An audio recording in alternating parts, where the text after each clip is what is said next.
Well, Jake, we're getting right down to it here on the show. I'm Greg Selber. That's Jake Berry. This week we're going to have a number of district championships decided, including the biggie over in Weslaco at Bobby Lackey, including a big one at Tom Landry Stadium involving Mission and Mission Vets and Vela.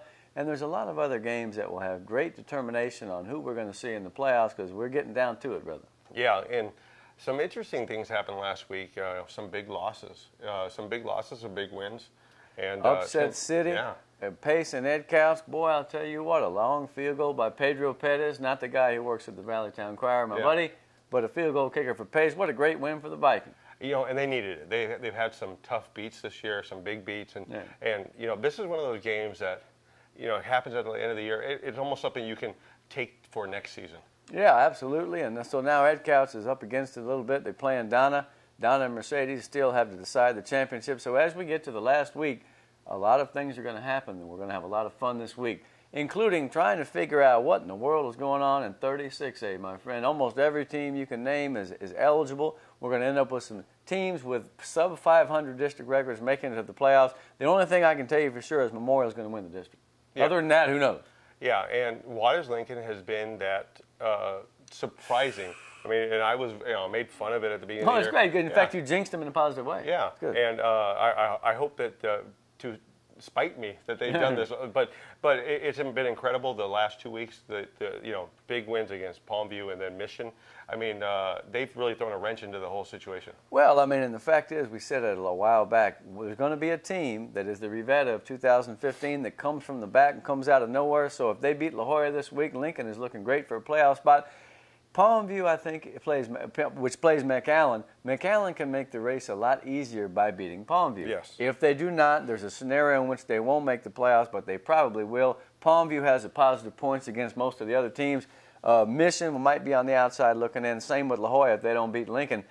Some people will say, well, see, it just shows you it's not a good a district. I would say it's very competitive, and every other week, one of those teams plays very good football. Yeah, I think, you know, you take McAllen Memorial out of this situation.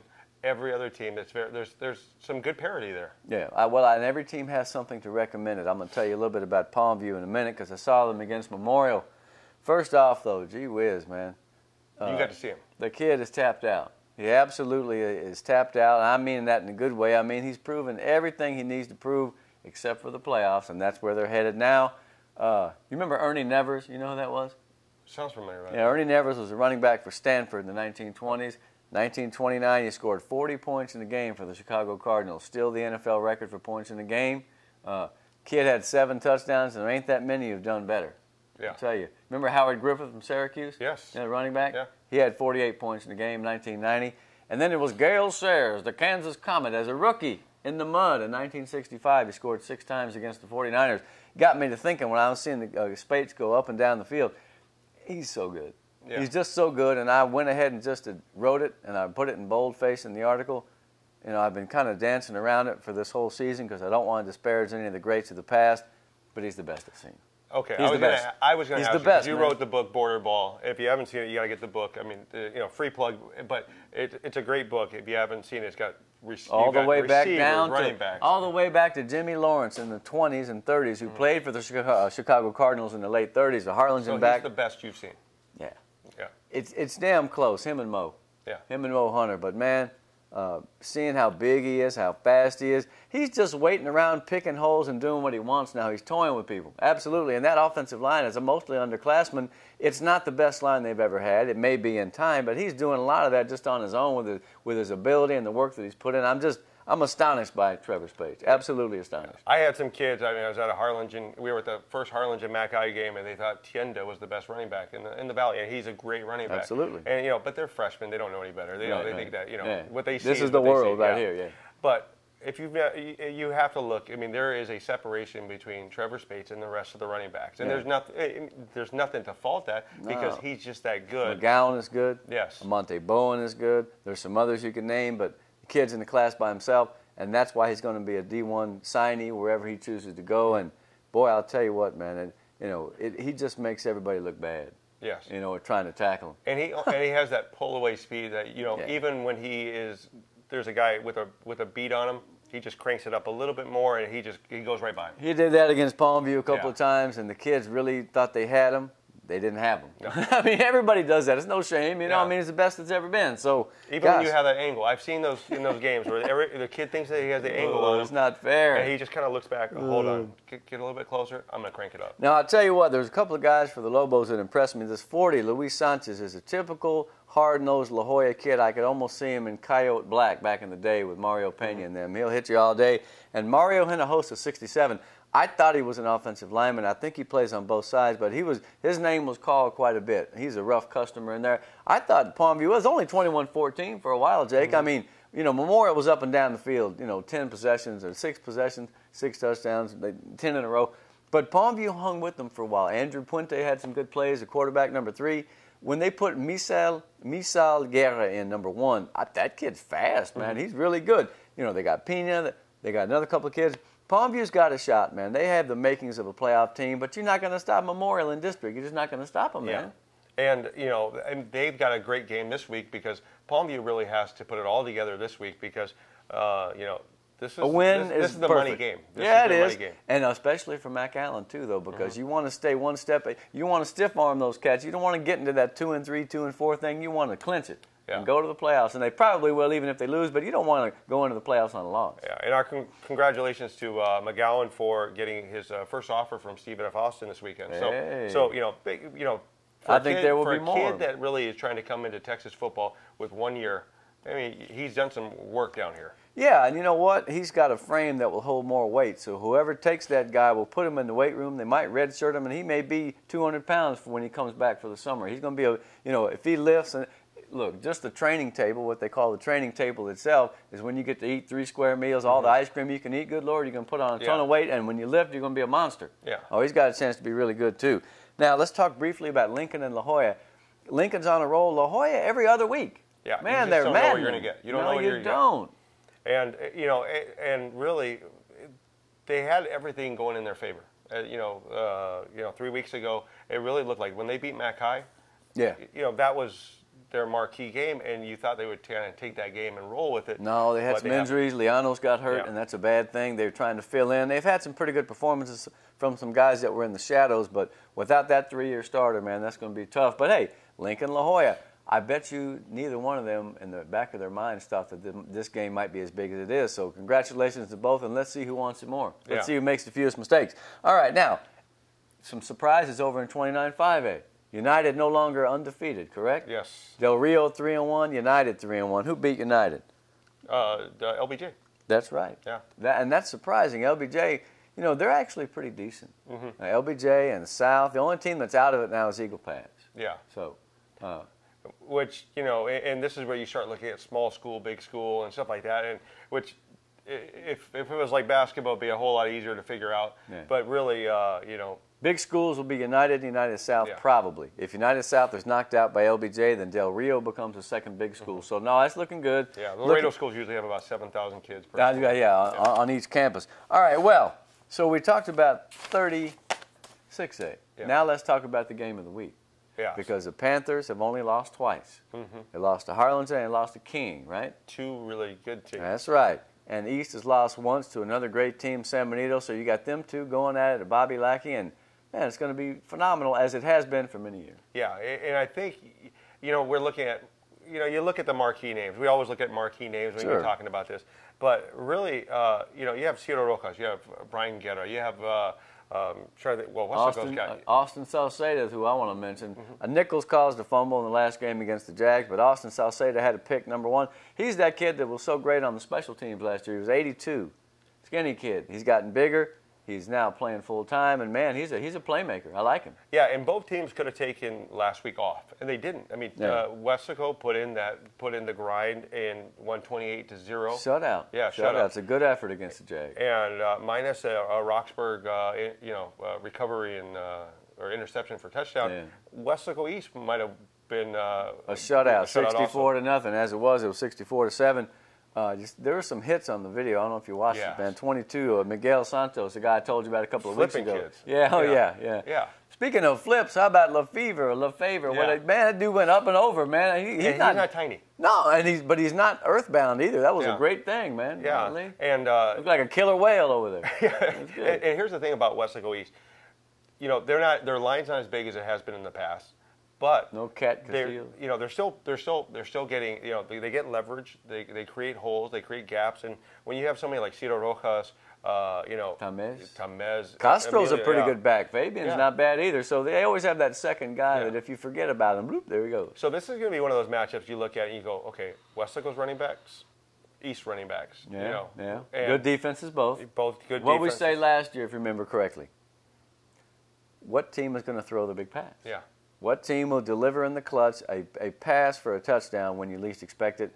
I don't know, man. Who's going to run a kickback for a touchdown? I guarantee you, if it's anybody, it'll be a homeboy Ciro, man. Yeah. What a game that's going to be. No telling who's going to win it. They're so evenly matched that you just got to go to the game and see. I bet you they feel it. Yeah. I bet you they feel Bobby Lackey. Now, the only thing that this game really matters is for the district title because And City Pride. Yeah, and City Pride because The seedings are set. Yeah, and Wesco East is going to play Brownsville Vets. It looks like 98% is what South has got to have some miracles Yeah. to make it. They got to win the Bird Bowl and have Lopez beat Veterans. And even though Vets has lost 3 in a row, as we'll get to, it doesn't seem likely, but it's possible and good for South. Okay, so Westlaco and East. So you say the playoff seeds are decided in that district. Okay, so third will be PSJ North. They finish up with the Bobcats. They had a week off, so now they got to win and go in. And they're playing a hard game against San Benito. Yeah. In the playoffs by district. We got that pairing, I suppose, figured out. Right? Yeah, Los Fresnos is going to play Westlaco. Probably. Yeah, probably right now. Right. So Los Fresnos Harlingen has to lose the Bird Bowl because right now Harlingen has the playoff, the tiebreaker edge by virtue of that 25-18 win over Los Fresnos. So the winner, Harlingen, will play the winner of Economides North. Yeah. So that's the other big game in 31-6A this week is Economides and North Friday at Cat Stadium. I will be there. What are your thoughts on that contest? Well, they clash it's for almost, the city championship. You know, congratulations, whoever wins, you get Harlingen. You know? I know, yeah. Well, okay, all right. But it's going to be interesting because Edinburgh North really hasn't put it together quite the way you thought they would at the beginning of the season. No, but they got the win on the road over at Memorial. They made some good plays. So, yeah, they ran some trick plays. They went it for broke, and they beat them pretty convincingly. And, you know, quite frankly, it's nice to see the team have a game that has to win and get a win. Now, against the Jags, it's going to be the usual contrast of styles because North is a little more balanced in offense. The Economides wants to run the ball. The speed on defense goes to Economides. They got a good little defense. Whereas North getting some players back, some injured players returning, like Luis Zapata, linebacker, Javi De La Cruz, number 5. He's a popping kid. He'll pop you. Yeah. So they're getting healthy. And good God, John Mendoza had 3 more interceptions. He got 11 picks, man. Who do you think he is? Lester Hayes, remember him? Yeah. All that 13 interceptions one year. You know, and here's the thing. Are you going to get those interceptions against Economides? Because if they don't throw a lot, I mean, that's one of those things where... They've had a couple of games where they've thrown it, but more than likely they won't. You remember who has the NFL record for interception this season? Lester Hayes had 13. This is great. I don't know why I'm thinking NFL trivia. He was a rookie when he did it. His name was Night Train Lane. He was from Austin Anderson, old Austin Anderson, the segregated high school in town. He was an amazing player. Wore number 81, and he'd tackle you around the neck, and he'd nearly kill you. You can tell because he's from Austin. He knows this. Yeah, Night Train Lane. Dick Lane was his name. He was an amazing player. 14 picks in the season. You can never get too much. Right, exactly. Now, you crazy, man. We have to edit that out. I'm telling you, this guy. All right, let's go to 32-6A. We've already kind of discussed it. 3 teams at 5-1. Well, they were San Benito and Harlingen and Los Fresnos. Veterans, man, I'll tell you what, 3 games in a row, they've taken the gas. Too many turnovers, man. Yeah, and that's the thing. I don't think Marcus Castillo is the same. He's not the same quarterback he was at the beginning of the year. I think he's still dinged up, and it's almost like he's pressing a little bit. I mean, I was at the game against Harlingen, and you see glimpses of him. Because he's a great player. But you just don't see that consistent, what you saw at the beginning of the year. Well, so now Veterans' job is, and the coaches know this better than we, how to get him comfortable again, how to implement other people into the mix. In other words, make sure that he doesn't have to do too much. Because, I mean, if Carlos Garza is going to run for 200 yards, then you don't have to do as much. And guess what? If he finds the confidence and the 100% health again, he will be dangerous. And so Veterans on a skid right now, but they can still skid into the playoffs, and then who knows what will happen there. And see, that's the thing, too. They have so much size. They have so much speed. You know, I think almost when the playoffs come around, they're almost looking forward to it because, you know, they've ran through a wall. Oh man, the gauntlet, which is 32-6A. I mean, it's intense. It is, and so now we're going to find out if East is on a par with those three teams that are at the top. They certainly weren't against San Benito early in the season, but I think if that game were to be played again, it might be a little closer. Yeah, 47-23 or some such. Okay, well, other games: Harlingen and South in the Bird Bowl. South was one of those teams. Hannah, for the first part of the season, was a team that nobody wanted to play. Now it's South, man. They're pretty tough. They had San Benito. If they hadn't had so many turnovers, they would have had them. And not turnovers, penalties. Yeah. 14 penalties. And South doesn't have a ton of guys. I mean, what Coach Wilson's doing over there is incredible because they don't have what they had under Cherry when Cherry was there. They don't have, or under Helms. They don't have that. 80 guys. Yeah. They're playing with a very small team. Two-way guys that are good players, though, man. I'll tell you what. They had a big, long interception return call back.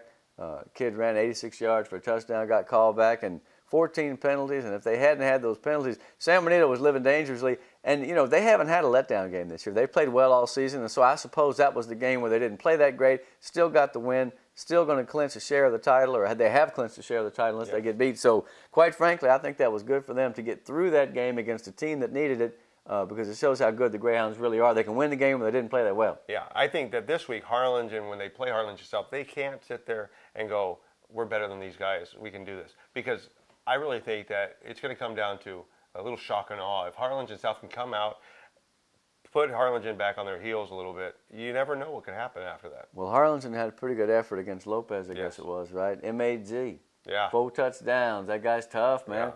Castro, 13 out of 16. Can't pass, say you. Well, I'm playing. Yeah, but and that's the thing. They're going to have to start passing if they want to be productive in the playoffs. I mean, you really have to. If you want to open up your running game, the pass has got to be there. Well, I think Harlingen's in good shape. They'll be favored in the Bird Bowl. And let me tell you something. Having watched that thing in close quarters for many years, there's a certain feeling on that campus where they don't want to lose to South. No. In fact, but they don't think of it that way. No. They think we're not going to lose to South. Yeah. I mean, then that mentality translates into 7 points every year until South can come up and hit them first in the mouth, which heretofore they have not been that good at doing. Yeah. And so South, they need to have more toughness than they normally may have, because this is Harlingen, man, and they want to beat your butt. I think it's going to be a good game. Yeah. South is one of those inspirational teams that's played very well. Can they keep it going?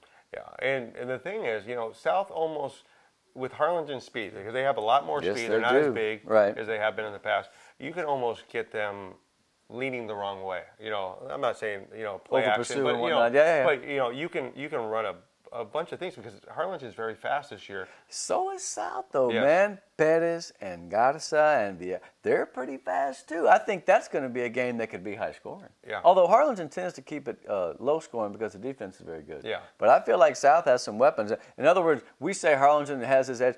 They better not, like you said, look past South, because that team is scary. Almost beat San Benito. Yeah. And they almost beat Los Fresnos, too. Yeah. Yeah. I mean, I say almost. They had them a couple times. They had the lead. But, yeah, they're good enough to win. Absolutely. They're good enough to win. Now, Los Fresnos has Hannah, and if they win, they're going to be 8-1. What a good season for the Falcons so far.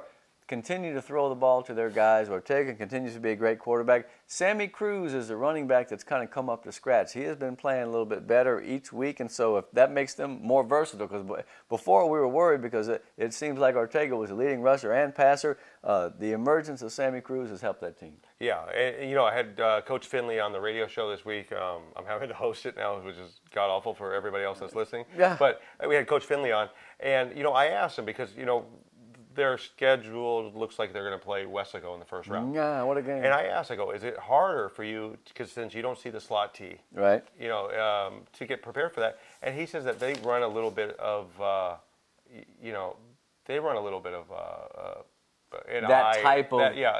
because Coach Finley was at Nebraska, where they run the option. Right. So they've seen stuff like that before. He's seen it. Nebraska. Yeah. They're 3-6, man. What happened to the Cornhuskers? I know he's mad about that. I can't understand it. And I didn't realize that he actually played for Coach Tom Osborne and Frank Stolich. So and I spent a lot of time in Lincoln growing up. So I saw all those teams. So how can you live in a place where it's so cold?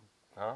Well, I live close to hell now. It's so hot here. So yeah. But I like the heat. I don't mind. Yeah. Man. No, but.